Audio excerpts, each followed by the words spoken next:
हम लोग बौद्ध धर्म का अध्ययन कर रहे थे, जिसमें हमने जो पहला वीडियो था उसमें उनके जीवन और उन्होंने किस प्रकार से अपने ज्ञान जो उसका प्रचार प्रसार किया था इसके बारे में अध्ययन किया। और जो दूसरा वीडियो था उसमें हमने बौद्ध धर्म की प्रमुख शिक्षाएं जो है उनके बारे में अध्ययन किया। अब हम महात्मा बुद्ध के जो अन्य विचार जो थे उनके बारे में अध्ययन करेंगे। तो जिसमें सबसे पहली बात आती है कि वेदों की प्रामाणिकता का खंडन, कि जैसा कि हम जानते हैं कि आपके वैदिक धर्म जो उसमें वेद जो उनको सबसे ज़्यादा सत्य बताया गया, उनमें जो भी लिखा है वो सत्य है, और वो ये कहते हैं कि ये ईश्वर देव उसका द्वारा लिखे गए। तो वो जो है उसकी इस प्रकार का जो तर्क है उसका ऊपर उसको मानने के लिए तैयार नहीं है। और महात्मा बुद्ध का तर्क है कि अन्य यानी कि अंधश्रद्धा जो उसमें विश्वास नहीं करना चाहिए, इसलिए उन्होंने वेदों की प्रामाणिकता जो उसका खंडन किया। वे ज्ञान की सीमा को वेदों तक सीमित मानने को तैयार नहीं थे। इसके अलावा वेदों में कही गई बातों को भी अंतिम सत्य के रूप में स्वीकार करने को तैयार नहीं थे। उनका मानना था कि किस प्रकार के अंधकार से मानव बुद्धि कुंठित हो जाएगी, और वेदों की प्रामाणिकता में विश्वास न रखने के कारण बौद्ध धर्म ईश्वर को इस सृष्टि का निर्माता नहीं मानता। महात्मा बुद्ध के इस प्रकार के विचारों के कारण कुछ लोगों ने उन्हें नास्तिक भी कहा है, परंतु बुद्ध का मानना है कि मनुष्य की बुद्धि परीक्षात्मक होनी चाहिए और उसे किसी के कहे पर पूरा विश्वास न करके अपनी बात जो है उसको चीज जो उसको परखना चाहिए।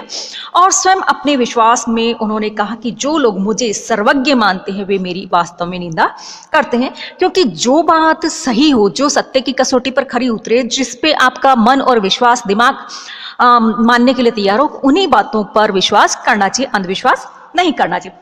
तो इस प्रकार से महात्मा बुद्ध जो है उन्होंने वेदों की प्रामाणिकता जो उसका खंडन किया। दूसरी बात आती अनात्मवाद, कि आत्मा संबंधी विषय जो उसके ऊपर उन्होंने मध्यम मार्ग जो उसको अपनाया है। उन्होंने ये कहा कि आत्मा है और न ही ये कहा कि आत्मा नहीं है। वस्तुतः महात्मा बुद्ध ने आत्मा संबंधी विषय पर विवाद करने से ही मना कर दिया, क्योंकि वे कहते हैं कि अगर आत्मा है तो मनुष्य को अपने से बहुत ज़्यादा लगाव या आसक्ति हो जाएगी, और ये लगाव और आसक्ति जब हो जाती है वही क्या है, वो दुख का कारण है। और यदि वे ये कहते हैं कि आत्मा नहीं है तो मनुष्य ये सोचकर कि मेरी मृत्यु के बाद में तो मेरा कुछ भी नहीं रह जाएगा, तो उसको बहुत ज़्यादा यानी कि निराशा हो जाएगी। इसलिए उन्होंने इस विवाद जो उसमें पढ़ने से ही ठीक नहीं समझा, और आत्मा यानी कि आत्मा जो उसके बारे में उन्होंने कोई भी विचार नहीं दिया। तीसरी बात आती कर्मवाद, क्योंकि महात्मा बुद्ध जो वो कर्मवादी थे। कहते हैं कि जैसा मनुष्य जैसा कर्म करता है वैसा ही उसे फल भोगना पड़ता है, और जब तक वो इस प्रकार से करता रहता है कि जन्म और मरण जो उसके बंधन के या उसके चक्र जो उसमें चलता रहता है, वे मनुष्य की समस्त कायिक, वाचिक और मानसिक चेष्टाओं को कर्म मानते हैं, और यही कर्म सुख और दुख के कारण होते हैं। इसीलिए उनका कहना है कि जाति मत पूछ, आचरण पूछ।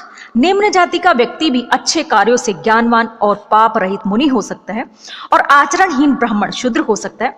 अतः महात्मा बुद्ध ने अंतर शुद्धि और सम्यक कर्म जो उसके ऊपर जोर देकर समाज में नैतिक आदर्शवाद स्थापित करने का प्रयास किया है। इसके अलावा पुनर्जन्मवाद, जाहिर है जब आत्मा जो उसके बारे में कुछ नहीं कहा तो जाहिर है जन्म जो है फिर किसका होता है दोबारा। कहा जाता है कि बुद्ध कर्मवादी थी, उनकी मानना थी कर्मों के अनुसार ही मनुष्य जो अच्छा और बुरा जन्म पाता है। दूसरी तरफ बुद्ध ने आत्मा के अस्तित्व जो उसके बारे में भी कुछ नहीं किया। तो फिर बात यह आती है कि फिर कर्म जो है उनका फल कौन भोगता है, पुनर्जन्म आखिर किसका होता है। और महात्मा बुद्ध के अनुसार ये पुनर्जन्म आत्मा का नहीं बल्कि हमारा जो अहंकार होता है उसका होता है। जब मनुष्य की इच्छाएं, तृष्णाएं, वासनाएं सब कुछ खत्म हो जाती है तब वह पुनर्जन्म के चक्र जो उससे मुक्त हो जाता है। इसके अलावा कार्य कारण संबंध, महात्मा बुद्ध या बौद्ध धर्म जो उसका ये मानना है कि इस संसार में प्रत्येक वस्तु, प्रत्येक घटना, उसके पीछे कोई ना कोई कारण अवश्य होता है। बिना किसी कारण के कोई भी घटना जो घटित नहीं होती है। और कहा जाता है कि प्रत्येक घटना की स्थिति के कारण जो उसको पहले समझना चाहिए, और फिर बाद में उससे मुक्ति किस प्रकार से पाई जाए उसको समझना चाहिए। और बौद्ध धर्म का कारणवाद ही उसे कहा जाता है कि अन्य धर्म या संप्रदाय जो उससे अलग करता है। महात्मा बुद्ध का तो ये भी मानना है कि जन्म जो उसके पीछे भी कोई ना कोई कारण होता है, और मरण जो उसके पीछे भी कोई ना कोई कारण होता है, और जन्म के कारण जरा मरण है, और कार्य कारण की श्रृंखला से ये संसार चलता रहता है, और इसके लिए किसी सत्ता अथवा ईश्वर जो उसकी जरूरत नहीं पड़ती। इसके अलावा निर्वाण, कि बौद्ध धर्म जो उसका अंतिम लक्ष्य क्या है, मोक्ष प्राप्ति करना। जाहिर है जितने भी धर्म है उनका अंतिम लक्ष्य मोक्ष को प्राप्त करना है। और निर्वाण शब्द का अर्थ है बुझना, और बुद्ध का कहना है कि मन में पैदा होने वाली तृष्णा या वासना ही अग्नि को बुझा देने पर निर्वाण प्राप्त हो सकता है, और यह निर्वाण इसी जन्म से इसी लोक में प्राप्त किया जा सकता है। और निर्वाण का अर्थ बार बार जन्म मरण की स्थिति से मुक्ति। और इस विषय में भगवान बुद्ध ने अपने शिष्यों को निम्न उपदेश दिया था कि भिक्षु, यह संसार अनादि है। तृष्णा से संचालित हुए प्राणी इसमें भटकते फिरते हैं, उनके आदि अंत का पता नहीं चलता। भव चक्र में पड़ा हुआ प्राणी अनादि काल से बार बार जन्म लेता और मरता आया है, और इसने संसार में बार बार जन्म लेकर प्रिय वियोग अप्रिय संयोग के कारण रो रो कर अपार आंसू बहाए हैं और लंबे समय तक तीव्र दुख का अनुभव किया है। अब तो तुम सभी संस्कारों से निर्वेद प्राप्त करो और वैराग्य प्राप्त करो और मुक्ति प्राप्त करो। इसके अलावा आत्मावलंबन कि महात्मा बुद्ध जो उन्होंने आत्मावलंबन जो उसको महत्व दिया है।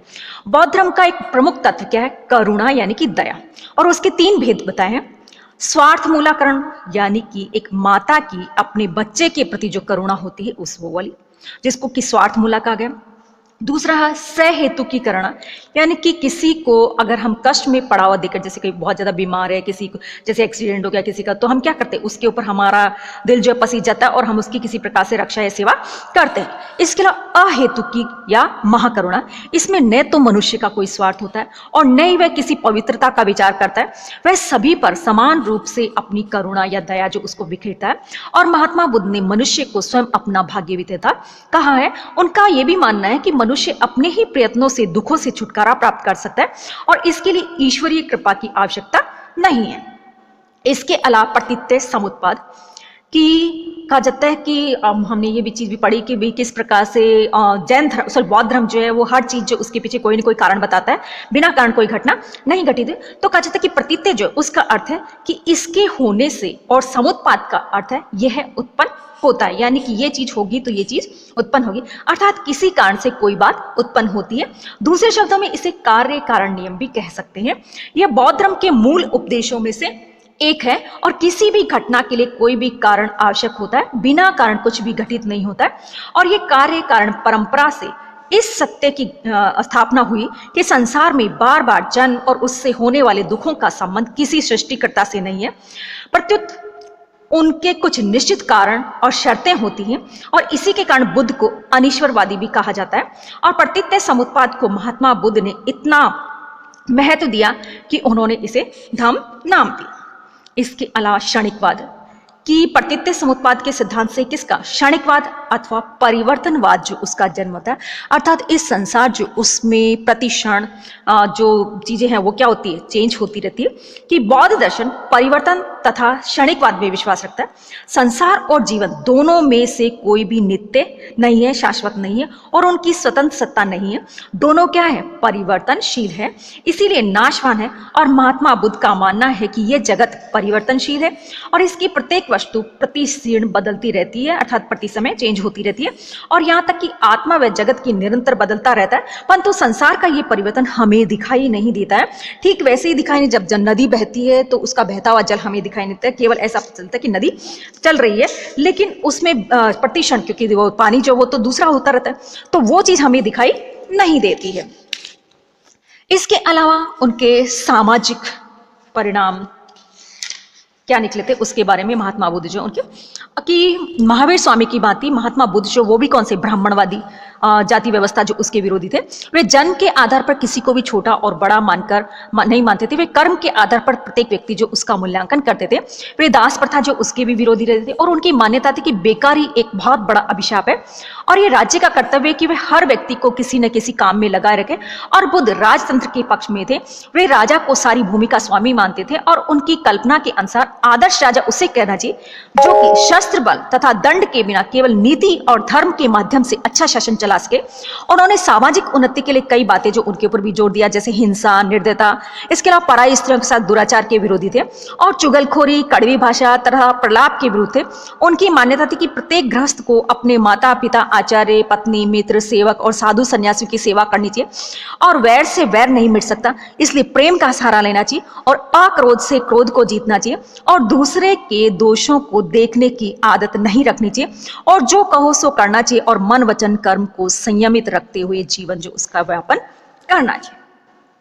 इसके अलावा बौद्ध भिक्षु और संघ जो उसके बारे में क्या बात है कि अपने विचारों को स्थायी बनाने के लिए बुद्ध में व्यवहारिक दृष्टि से काम लिया और वे जानते थे कि उनके अनुयायी कठोर नियम जो उसका पालन नहीं कर सकते, इसीलिए उन्होंने अपने अनुयायी को भिक्षुक तथा उपासक दो श्रेणियों में डिवाइड किया। भिक्षुक उन लोगों को कहते थे जो कि गृहस्थ जीवन को छोड़कर पूरी तरह से बुद्ध के समस्त उपदेश जो उनका पालन करते थे और हर बौद्ध धर्म के प्रचार प्रसार में अपना जीवन बिताते थे। और प्रारंभ में बुद्ध ने स्त्रियों को भी इस प्रकार का त्याग में जीवन बिताने की अनुमति दी थी, किंतु बाद में अपने प्रिय शिष्य आनंद के आग्रह पर स्त्रियों को इससे अलग कर दिया और वे भिक्षुणियां कहलाई और उन्हें भिक्षुओं की भांति कठोर नियम जो उनका पालन करना पड़ता था। इसके अलावा उपासक और उपासिकाएं कि गृहस्थी पुरुष और स्त्रियां जो होती थी उनको उपासक और उपासिका कहा जाता था और वे लोग गृहस्थ में रहते हुए महात्मा बुद्ध द्वारा बताए गए मार्ग जो उसका जीवन यापन उसका अनुसरण करते हुए जीवन यापन करते थे।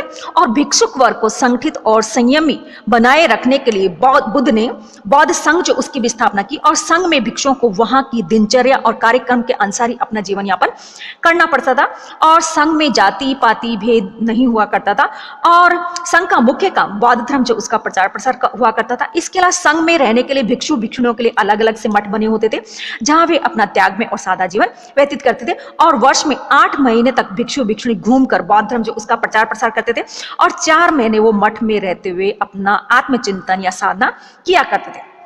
तो इस प्रकार से ये महात्मा बुद्ध जो उनके अन्य विचार रहे थे।